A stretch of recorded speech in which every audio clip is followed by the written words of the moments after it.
Hey, what is up? It's Ross from Spiritual Phoenix Studios, and I am coming at you today with a review for the Hermetic Tarot.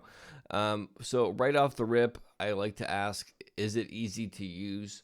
And I would say that this deck, again, would probably be more intermediate, maybe even bordering on complicated, because there's a lot of symbolism in the major arcana cards, and the minor arcana cards don't have a lot of symbolism, which can make it tricky to get what they actually mean unless you've memorized some of the stuff.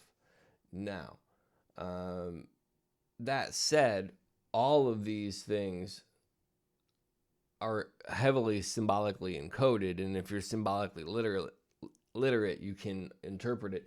I have a decent amount of symbolic literacy, and there's a lot going on that I can't unpack still. Um, so bear that in mind.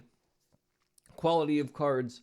These ones honestly seem a bit thinner than some of the other ones that I've reviewed. They shuffle good. Like I do a poker shuffle, and they can withstand that pretty well. But they're thinner, and I think that that's worth bearing note. Artwork and coloring. I really like the artwork. I like that it's monochromatic too, where it's just the black and white. I think that that adds a really cool element to it because I've not seen many other decks like that. And the artwork is incredibly intricate when we actually look at some of the cards. I mean, you can see it on the deck and on the back of the cards, but when we look at the my top 5 cards, you'll really see it shine through. Mood of the deck. If you know what hermetic means, it means like sealed tightly.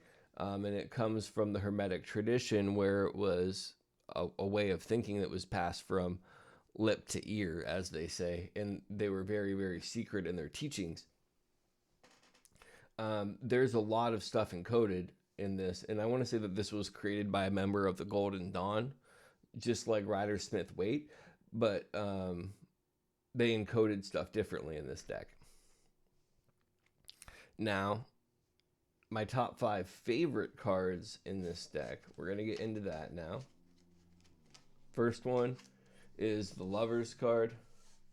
And the reason I really like the Lover's card in this deck is because it shows the alternative meaning of the Lover's card, where it's not about romance so much as it is about virtue over vice. And the virtue aspect of it is slaying the serpent. I mean, you could look at it as saying saving the damsel in distress, which is what they might have intended at that time period. But I think it's more in terms of saving yourself in that internal battle of things, is how I'm interpreting it. Really different take on the Lover's card, though, which is why I like it. Next one is Temperance. And I really enjoy Temperance here because it shows them pouring elements in to help kind of calm down this cauldron of stress and temper it. I just think that that's a really interesting take on that too. Very nicely done. And the level of detail and shading that's done in these cards is impressive. I normally don't go for minor arcana cards, and I did here specifically because it was just so different. 5 of Wands is normally like people battling on a hill, if I remember correctly. And the way that it's expressed here, as you can see, it's 2 lions and then 2 alligator type creatures. And I don't know if that's supposed to be, I don't know what it is on top, but it's very interesting. It's a very different take. And that's why I like it yet again. But I don't think, well, it says Lord of Strife, and there's a little bit of an inclination as to, okay, this might indicate complex things. This is what I'm saying about the minor arcana cards. Without a knowledge of tarot, it would be really difficult to pick up on what the hell is actually going on in some of these. Next one is the Devil card. I just like the devil card because it has three devils rather than the two people. And I know the two people in the other one have horns, and it's kind of the similar concept. I just think this is a different take on it. It's interesting how the fire's on the one side, there's the bat. There's just a lot going on in the card, and I really, really appreciate it. And it also says Lords of the Gates of Matter, and that's basically what the devil card can be about, is indulging in the material world more than the spiritual aspect of things and getting caught up in the BS. It's just a neat take. Lastly, Death card.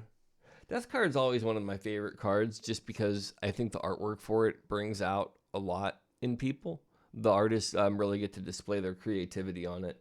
This one is absolutely no different. A lot of skulls and interesting things going on there. It looks like Egyptian symbolism in the left, Scorpio symbol. I don't know. It's just an interesting card. And then there's like this little bug there. Pretty cool. Pretty cool. So all of that said, would I recommend this deck? I would recommend it. It's the deck that it's probably my go-to deck now, just because there's such a big learning curve on it, and I really would like to unpack some of the symbolism over time. I would suggest that people that get this deck probably have experience reading first, and it doesn't mean that don't let me ever be a gatekeeper on your experience, please. But I would think that more experience would help you get better readings with it. It does come with a little book in there, so that is helpful. Most of them do nowadays, though. So, anyhow, all of that said, hope this was helpful. If it was, drop a like, leave a comment. Have a good day. Peace.